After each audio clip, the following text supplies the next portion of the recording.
Hello, everybody. Today I want to talk to you about neon revision, the brightest way to revise your essays. Okay, so when we're doing this, the first thing you want to do is go ahead and grab whatever you are revising. So I've grabbed this essay over here, and you are going to get 3 highlighters. I highly recommend printing out your essay for this just because it adds that hands on feel. But if you do not have a printer like myself, it is totally fine if you just do your highlighting in Microsoft Word or whatever word processor you used. So once you have chosen your 3 colors, um, I'm going to choose yellow, green, and pink. Once you've chosen those, you're going to take your first color and highlight the first word of every sentence. So just a second, please pause while I do this.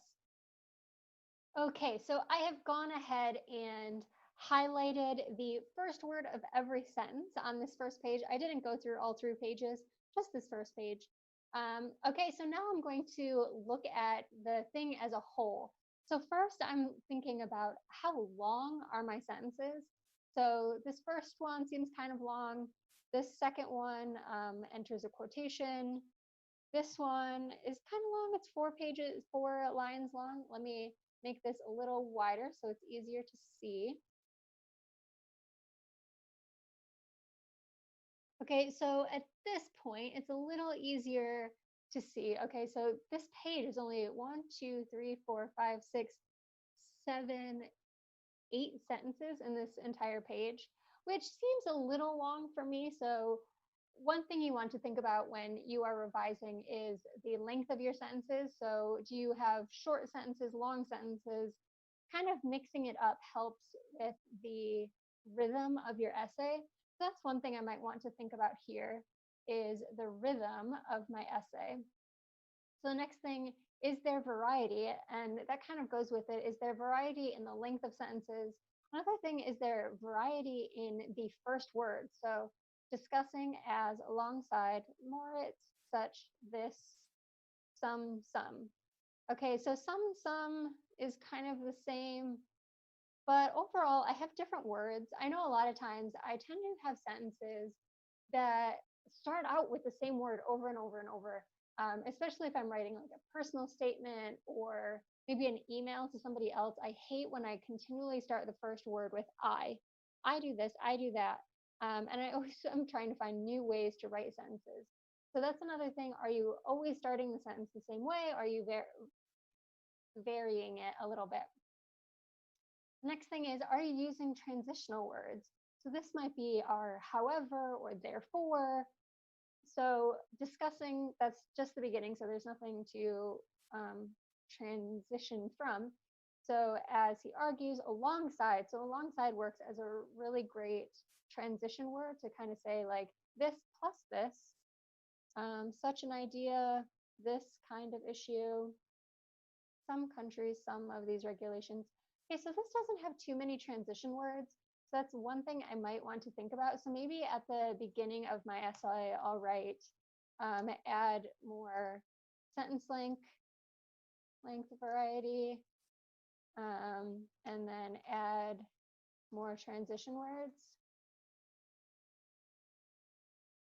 Say, let's see another one. Are there any sentence fragments or run-ons?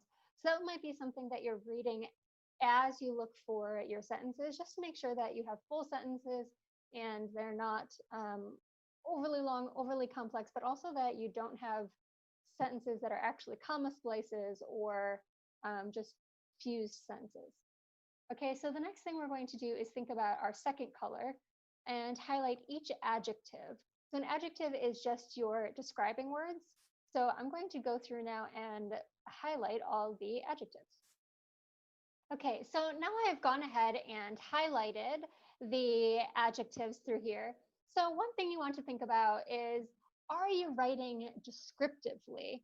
So are you giving enough so that your reader can understand exactly what you're talking about? And in certain types of writing, this is going to be more important than in other types of writing. For example, if you are writing a descriptive narrative or you are writing a profile and you're doing something that you're really trying to help the reader see the position in their mind, that you're trying to help them imagine maybe a person or a place, then having strong descriptions is really important. In my writing, this is sort of a literary analysis, so I don't have as many adjectives in here, but I do have kind of an idea. So I have various, figurative, literal, magical, new, specific, individual, unspoken, larger. And I want to think about, are these adjectives strong and specific? So is it words such as good or bad, things that don't have such a strong image to them? You want to make sure that you are using strong words and not just something that's kind of vague and has multiple meanings. Okay, so the next one I want to do is taking a third color, highlight each verb. So our verb is our action word that connects the subject to the predicate. So I'm going to go through and highlight all my verbs in blue. Okay, so now you see I have gone ahead and highlighted all my verbs. In this case, I have some complex sentences that have multiple verbs.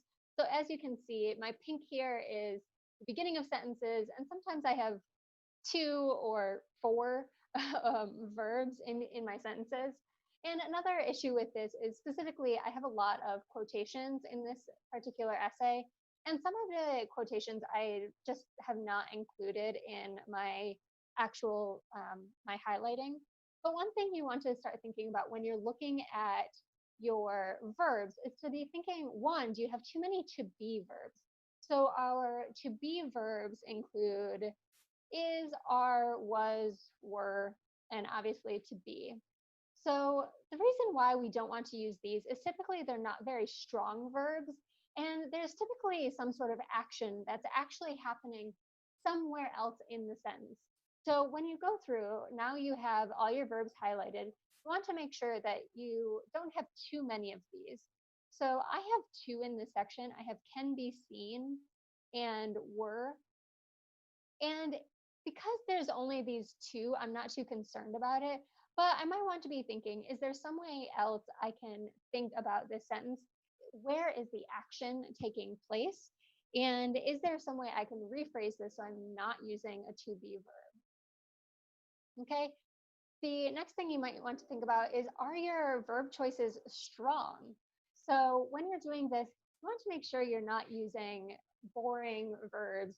So instead of saying like, he ran to the gym, what about he sprinted, or something that helps you give a little more idea of how someone is moving or how something is actually happening. So we have weak verbs and strong verbs, and you want to be as precise as possible when you're choosing your language.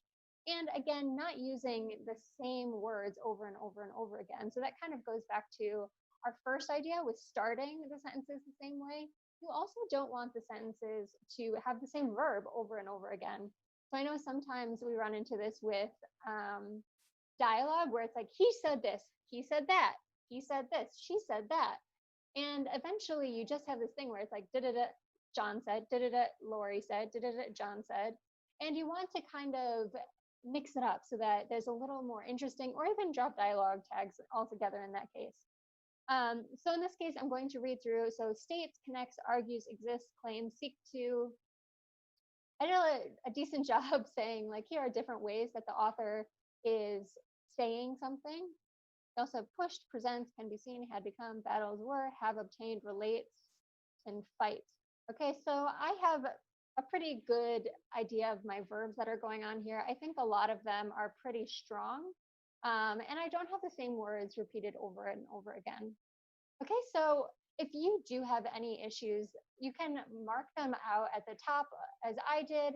I like to do it all at once, to just say like, to do all the analysis at once, just so that I can get all that out of the way. And then once I've figured everything out that I need to do, then as my step 5, I can actually just go through and revise everything all at once.